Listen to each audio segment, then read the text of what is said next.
welcome to One Man's Collection. Today I'm looking at the Australian cars of the collection. This is the Austin 1800 from 1970. So this is issue number 32. Do have a 143 scale die-cast vehicle. I haven't yet taken it out of its casing. I'll have a look at that near the end, but I will go through and show you what you get in this particular magazine. Now the Austin 1800, I remember my grandparents had these. I think the land crab, yeah. I have probably my earliest recollection of, as a child, being travelling in the back of one of these, bench seat in the front, bench seat in the back, from what I remember. So in this particular thing, we're going to look at the statistics. What is it? Behold the car of the century, Austin AD, Austin AD2, Austin 1800 tops the ton, and Austin AD3. Wow, a whole write-up on this. Automatically Austin, BMC 1800 is here, and Austin hit the button. Oh, AD4 and AD5. Okay. Austin AD. So front line, inline 4, 1798cc. So it's a front inline. Okay, so it's not an east-west. Okay. 65 kilowatts.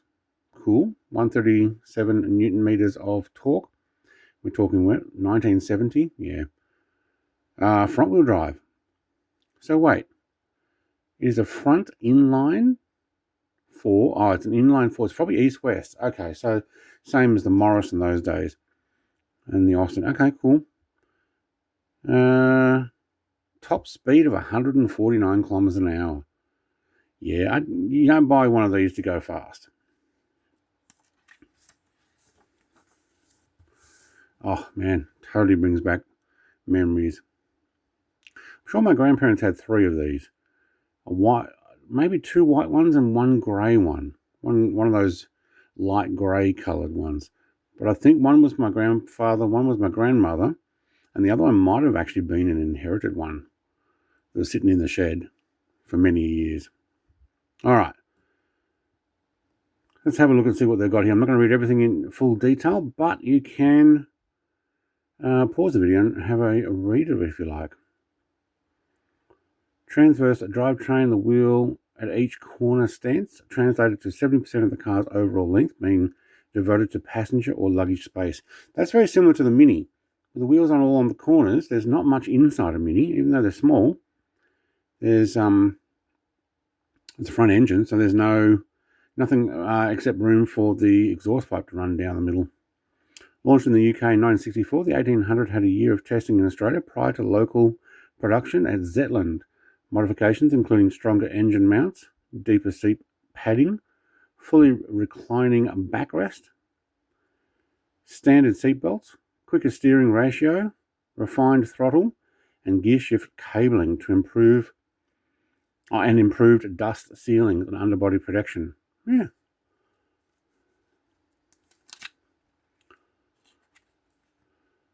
$1,149 curb weight in kilograms. Yeah, okay. Okay, so the internal name for the Austin 1800 is the ADO17. Okay. Be astounded, only Austin 1800 gives you a bandwagon space. Yeah, lots of space. And a BMC number plate, British Motor Corp. There are 1,800 reasons why they call this the car of the century. Old advertising. Drive yourself.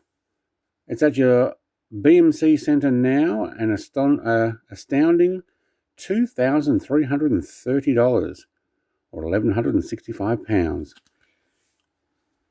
Pounds, because they only just changed from pounds to dollars in 66, wasn't it? In which a little bit of tickle goes a long way. Austin 1800 tops the ton. Is that in the weight? Quite possible. Not going to continue reading there. Let's have a look. Here we go. Top speed fastest, 104.2 mile per hour. Is that the ton they're talking about? 100 mile an hour. Top speed average, 101 mile an hour. Okay, so they got it going a little bit faster. Is that a rally version? Nice. Austin 1800 wins Australia's toughest, longest rally. Okay. Outright winner, 1969 Southern Cross International Rally. Wow. Austin 1800 Mark II, first class travel. Well done. Some old articles, isn't it? BMC's shiftless Big 4 just floats along automatically Austin. This is the automatic version. Yeah, okay. At first thought, automatic transmission for the already turgid Austin 1800 might seem a little strange, but think about it. Where else can you buy a self-shifting, gutsy 4 with lounging room for 5 people? Lounging room. Yeah. There you go. East-west engine. Yeah, automatic. Yeah, look, plenty of room. Mid-70s. Like I said, my family had these. Also had a combi wagon, camper van version. I remember travelling around that too. I hope we get one of those, even though it's not really Australian either. But man, if we've got a Volkswagen Beetle, why can't we have the combi here? All right, first test details and pictures of a sensational new car, BMC's 1800 is here. So rather than Austin, they're calling it the BMC 1800 with this. And Austin and BMC were the same company anyway, weren't they?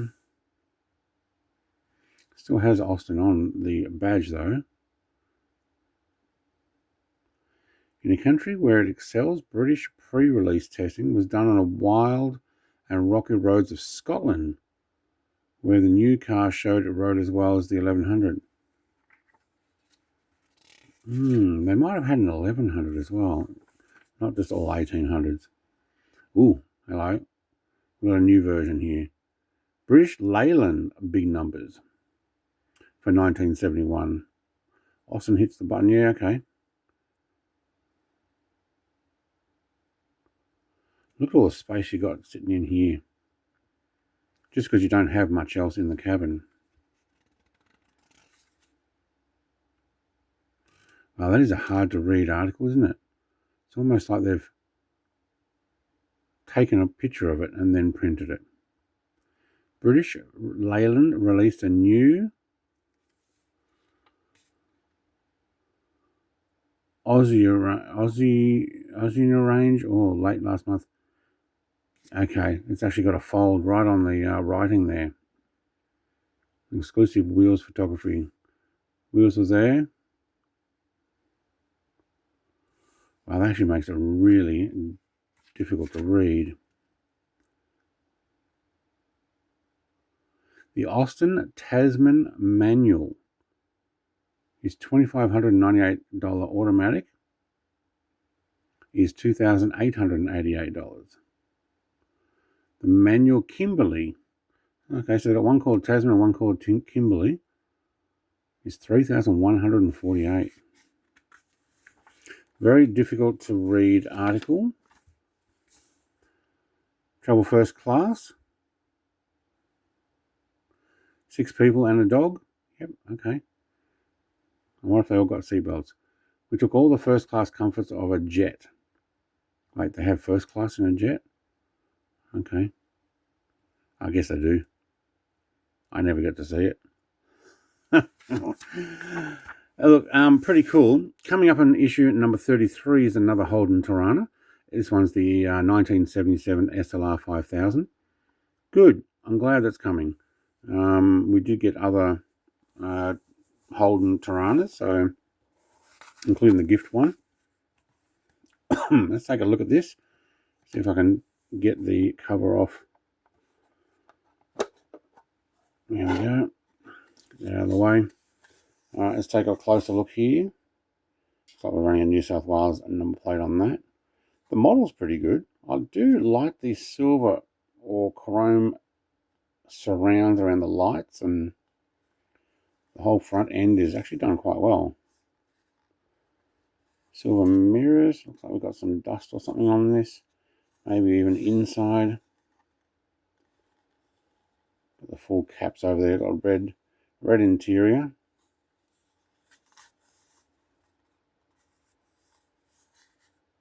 I mean, to be honest, the car actually looks fairly bland as a design car. Very functional, I think, is what is probably more to the point. The fancy round lights there. Let's take it off the base with this triangle screw.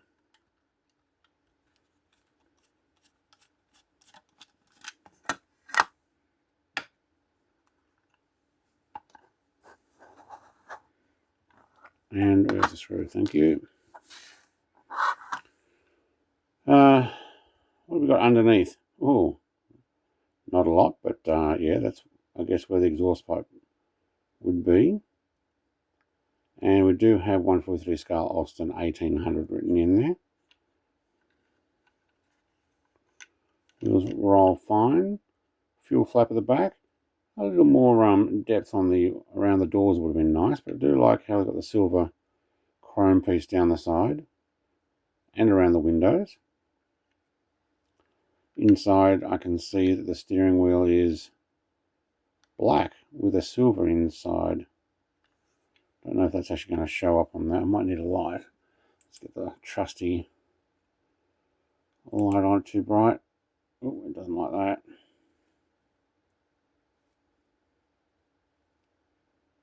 Yeah. Look, it's a good little model. Yeah, Australian / British, but we did make them here as well, so that's why they're showing it off.